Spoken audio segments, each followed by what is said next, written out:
لله نحمده ونصلي على رسوله الكريم أما بعد فأعوذ بالله السميع العليم من الشيطان الرجيم من حمده ونفخه ونفسه میں ابھی ایک حدیث پڑھ رہا تھا تو میں نے سوچا کہ آج رمضان المبارک کا چوتھا روزہ ہے، کیوں نہ یہ حدیث اپنے ان تمام بھائیوں تک پہنچائی جائیں کہ وہ سن کر اس پر عمل کریں۔ وہ حدیث یہ ہے کہ رسول اللہ صلی اللہ علیہ وآلہ وسلم نے صحابہ اکرام سے پوچھا کہ اے میرے صحابہ، آپ کو پتہ ہے کہ مفلس کون ہے؟ صحابہ نے عرض کی اے اللہ کے رسول صلی اللہ علیہ وسلم، ہمارے نزدیک تو مفلس وہ ہے جس کے پاس نہ دولت ہے نہ مال ہے، نہ درہم ہے نہ دینار ہے اور نہ ہی ساز و سامان ہے۔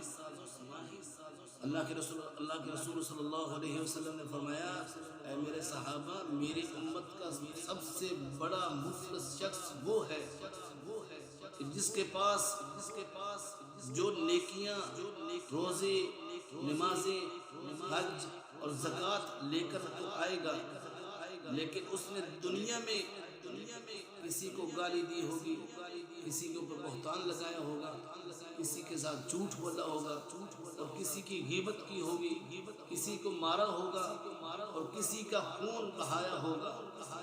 تو بھائیو، اس کی ساری نیکیاں ان مظلوموں میں بانٹ دی جائیں گی اور پھر حساب مکمل ہونے سے پہلے ہی اس کی نیکیاں ختم ہو جائیں گی اور پھر ان مظلوموں کے گناہ اس کے کھاتے میں ڈال دیے جائیں گے اور پھر اس کو جہنم پھینک دیا جائے گا۔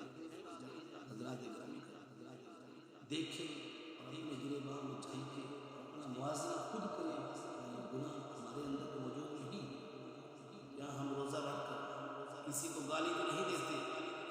روزہ رکھ کر کسی کے اوپر بہتان تو نہیں لگاتے؟ روزہ رکھ کر کسی کی غیبت تو نہیں کرتے؟ روزہ رکھ کر کسی کے ساتھ لڑائی جھگڑا تو نہیں کرتے؟ کسی کو مارتے پیٹتے نہیں ہیں؟ کسی کا خون تو نہیں بہاتے؟ کسی کا مال تو نہیں کھاتے؟ کسی کے اوپر ظلم تو نہیں کرتے؟